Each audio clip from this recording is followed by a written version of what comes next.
friends, and today I'm going to be going over my final presentation. In my final presentation, we'll be talking about the Atlas website, the field placement activities I done, and the skills I learned from my field placement, and the FBA and the VIP I completed. The Atlas website provides several real-life scenarios about students of all ages in the special education classroom. Having to watch different case studies helped me gain information about different types of learning disabilities and how to help the students become more successful in the classroom and in their personal life. The commentary portion of the case studies gave me step-by-step information on what the teacher and the staff was doing to help each student develop and reach their full potential.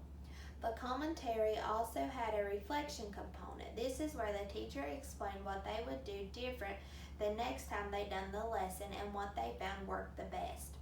This is something that really helped me understand why the teacher and staff chose to do the activities they did.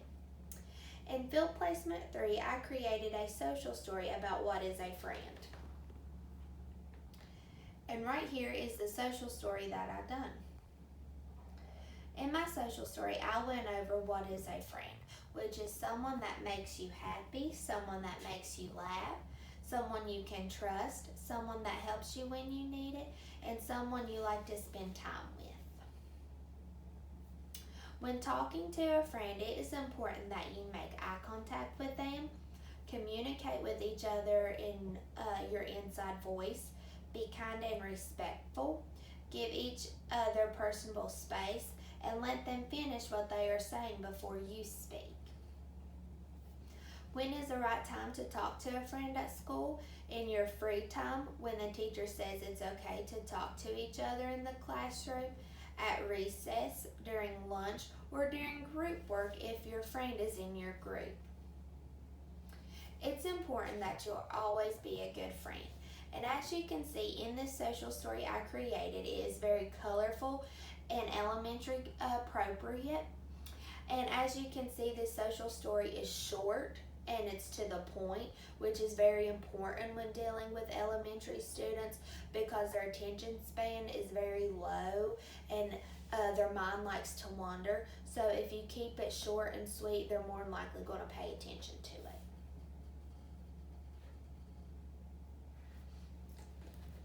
Okay. In Field Placement 5, I had to read articles and learn more about a sensory diet. A sensory diet is some type of physical activity or accommodations that gives the child the sensory input they need and deserve. One sensory diet I would do for a child is walking.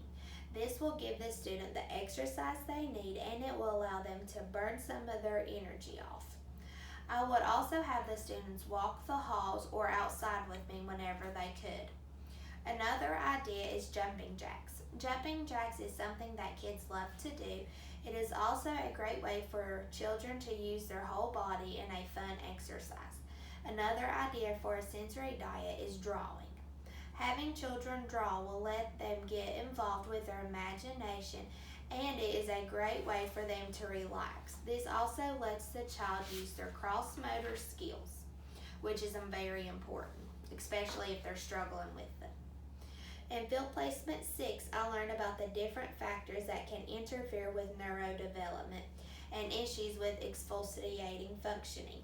For instance, neurodevelopment follows a path from basic to more complex function. There are also critical periods in neurodevelopment that is not only the nature of events that affect neurodevelopment, but the developmental timing of these experiences. Interaction and practice are also an important factor for abdominal neurodevelopment. If the student lacks any of these factors, it can impact their brain and nervous system. There could also be some issues in the child's personal life that can interfere with their social and emotional functioning. I do believe that there are some problems with the student's self-regulation, which can cause them to develop social problems as well.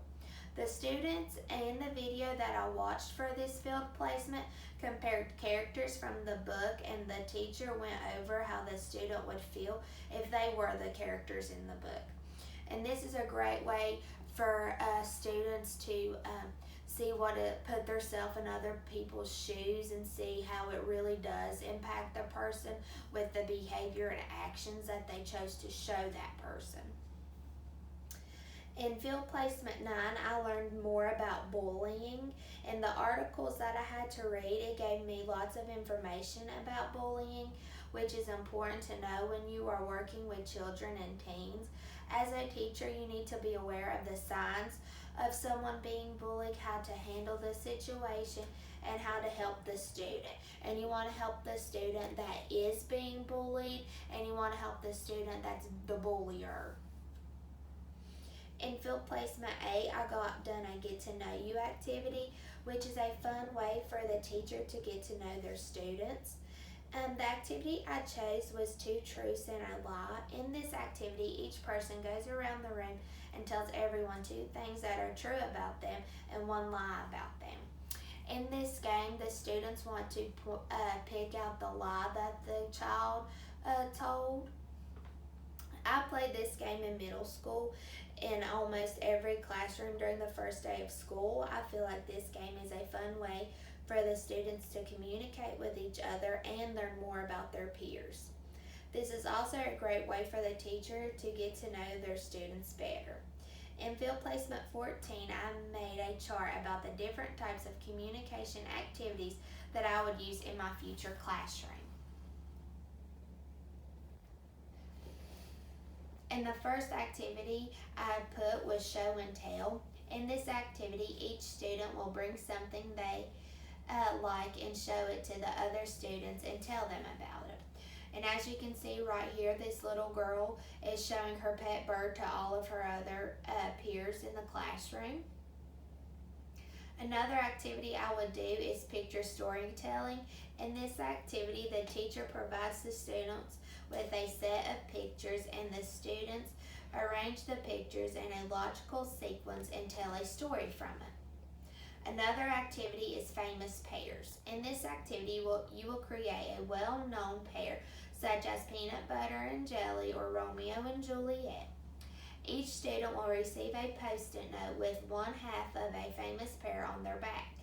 With only 3 questions per person, the students try to figure out who the person is on their back.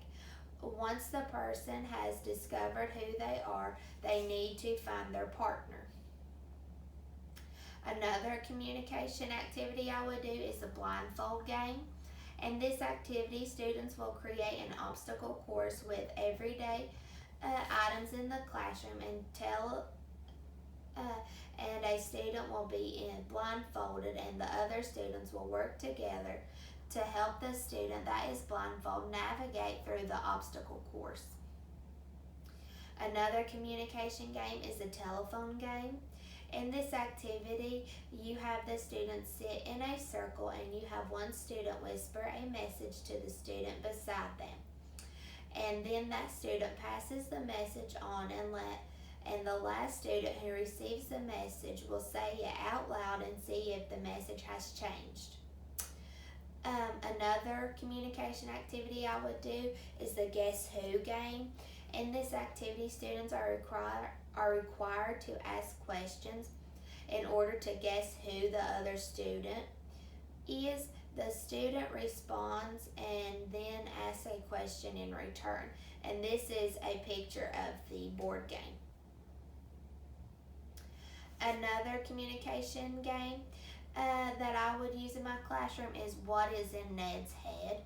In this board game, students have to choose a card and feel around in the board game to try to find the object that matches. You can engage communication by having students describe what they feel and what they're looking for.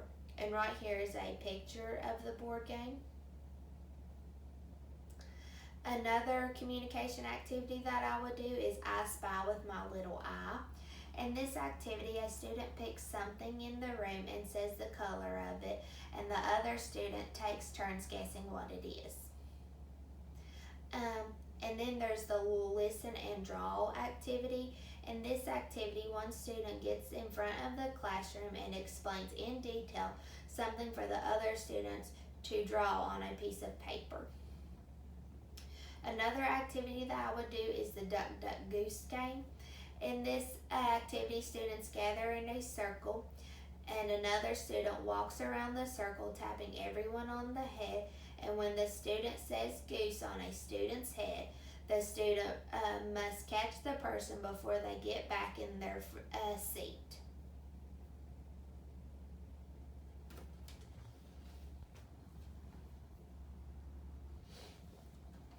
And some skills that I learned from my field experience include the importance of a student's environment, the social and emotional skills, the IEP and the goals of the IEP, interventions, and many other important factors. During this class, I had to create a mini FBA and a mini BIP.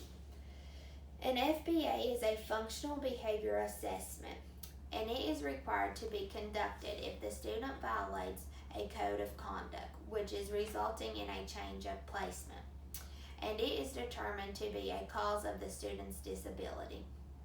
The purpose of this assessment is used to gather information about a student's behavior to determine the need for and provide the function for a BIP, which is a behavior intervention plan. These assessments showed me exactly what a FBA and a BIP looks like and what information is included in them, which was very useful for me considering I have never been in a special education classroom and I've never seen these types of forms before. Both the FBA and the BIP I completed was on case number 772, which involved a second grade male student named Jay. Jay has a hard time following instruction from the teacher and his peers, staying focused on the topic, asking and answering questions, and Jay has trouble with his emotions. For instance, he laughs and giggles when not supposed to. Jay struggles with peer interactions and conversations and doing independent play activities. Jay also struggles with identifying his emotions and the emotions of others. Jay does not show any type of empathy for his peers' emotions either. And if you look right here, this is the BIP that I done, and right here it is the behavior support plan. And in this document, you put the student's name, their grade, and their birth date on it, along with the school they go to, and all their other personal information.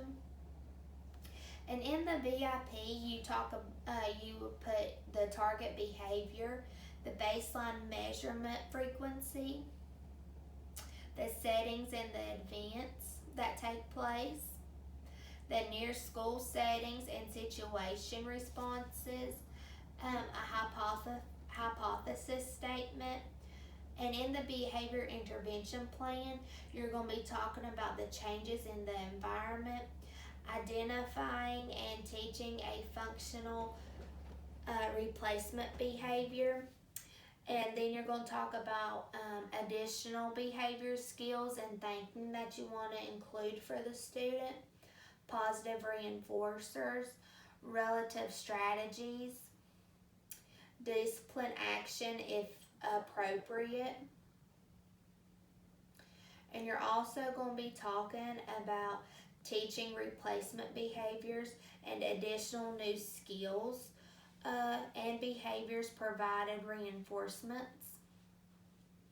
And you also have a plan review that you got to complete.